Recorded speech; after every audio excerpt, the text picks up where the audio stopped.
The problem with waking up is that the rest of the nursery is still asleep. And not only are they asleep, but they are agitated in their sleep. They are thrashing around, dreaming of mortgages, and boundaries, and national identities, and the endless consumption of widgets. If you have had the experience, the felt presence of immediate experience, if you have dissolved the boundaries and seen the cosmic giggle behind the curtain of culture, you are in a precarious position. You are, for all intents and purposes, a Robinson Crusoe on an island of sleepwalkers. Now, I have often said that I am an anarchist. I have said, don't tell me a secret, because I won't keep it. I believe information wants to be free. But, and there is always a but, I also know that culture is not your friend. Culture is an operating system designed to run on human hardware, and like any operating system, it has antiviral protocols. If you start acting like a virus, if you start broadcasting your deconditioned state too loudly, the culture will attempt to either quarantine you or delete you. So, while we are here, huddled around the electronic campfire at the end of history, let us talk about the hermetic seal. Let us talk about the 5 things that, once you have seen them, you must handle with the utmost care. These are the 5 things you should never reveal to the dominator culture carelessly. Not because they are shameful, but because they are sacred. And because the culture has no language to process them without destroying them. 1. The mechanics of your escape, silence, exile, and cunning. ****. The first thing you must never reveal is your escape plan.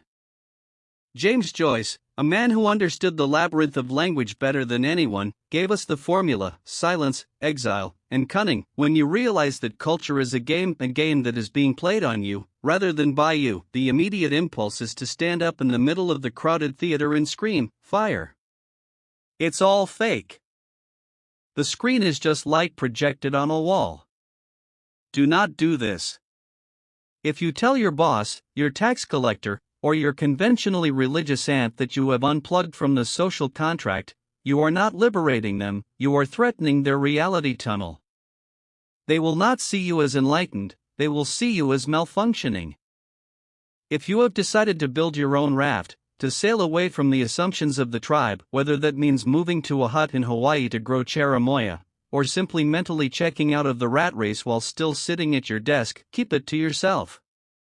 Why? Because the moment you articulate your plan to the culture will offer you a counteroffer. It will say, "Oh, you want meaning? Here is a promotion. You want ecstasy? Here is a flat-screen television. You want connection? Here is a subscription service." The dominator culture buys off its dissidents. If you reveal you are leaving, they will try to reabsorb you. The alchemists knew this. They spoke of the hermetic seal.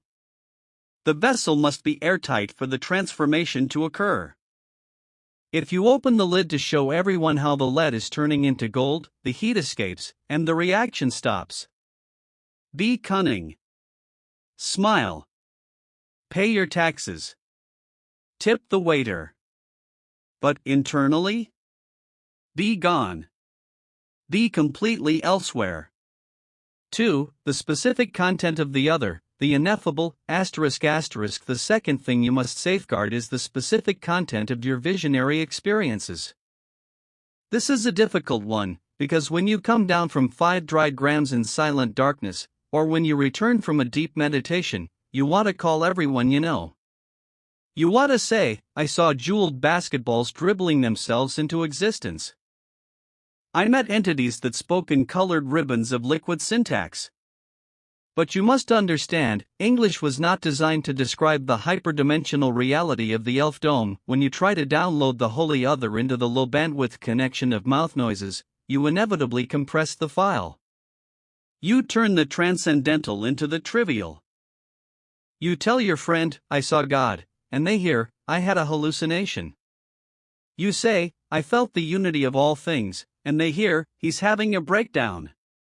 You see, a secret is not something untold, it is something that cannot be told.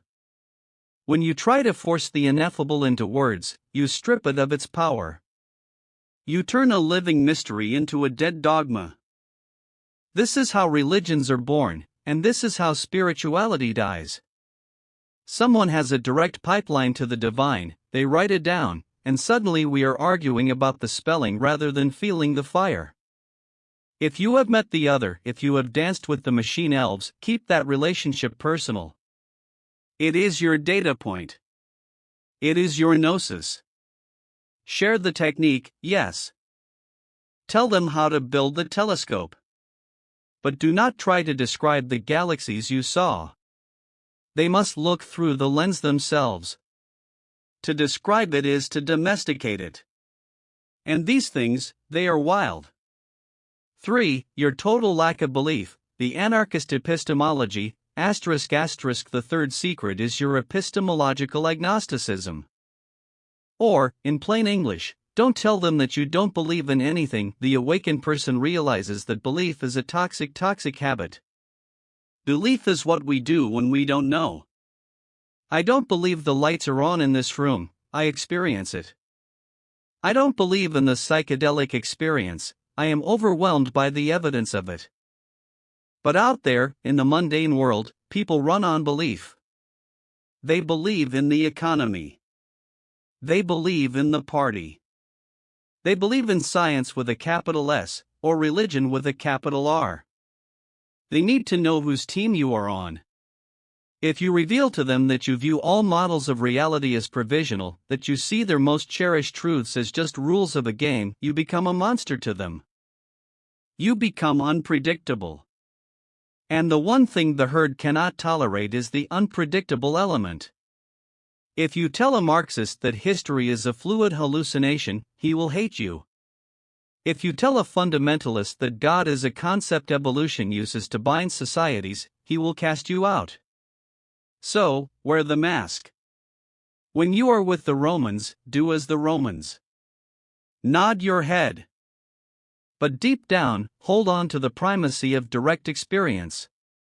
Trust what you feel, what you see, and what you know, not what you are told to believe. But don't expect them to understand your freedom. To a caged bird, flying looks like an illness. For the cosmic giggle, the irony of existence, number 4. Never reveal the cosmic giggle to those who are suffering from the illusion of seriousness. When you break through the veil, you often encounter a profound sense of humor.